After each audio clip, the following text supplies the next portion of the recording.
to teach our dogs a verbal cue for making eye contact with us. You can call this whatever you like. You can call it whatever floats your boat. I happen to call it watch. And this is how I train it. At first, I have something the dog wants, and I show that to them and get them to look me in the eye. When they do that, I'm going to mark and then feed. Okay? If you need to, you can take the object of attraction and hold it up to your eyeballs to help the dog learn this just in the beginning. Yes. Good. So in the beginning, I might try that, but as soon as I can, I'm going to start fading away this prompt and start waiting for the dog to look me in the eye.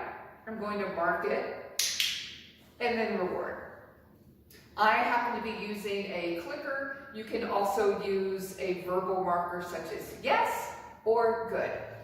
My dog happens to know both, but whenever I'm teaching a new behavior, I do use a clicker. For something they know well, I use yes. So I'm going to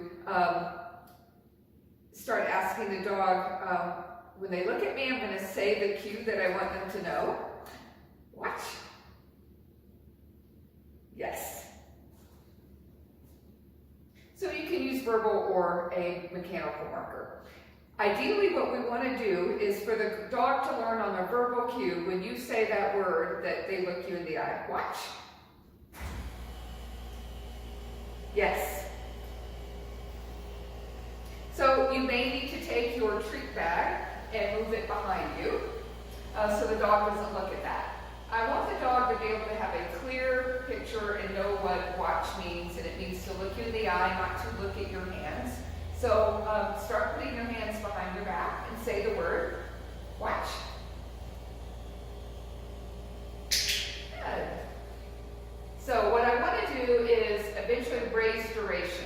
I want to slowly over time have the dog look at me in the eye before I mark the behavior. Because eventually I want to get, up to 30 seconds, maybe even more, of the dog staying on this watch cue with me. So, watch.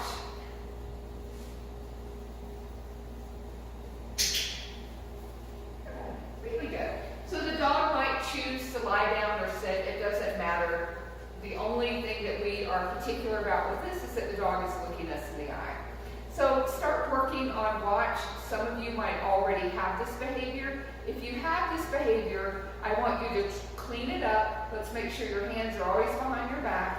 And I want you to work on adding duration to the behavior and getting your dog to do it under distraction, like maybe when they're outside or you're taking them for a walk, so that they can start to generalize the watch behavior.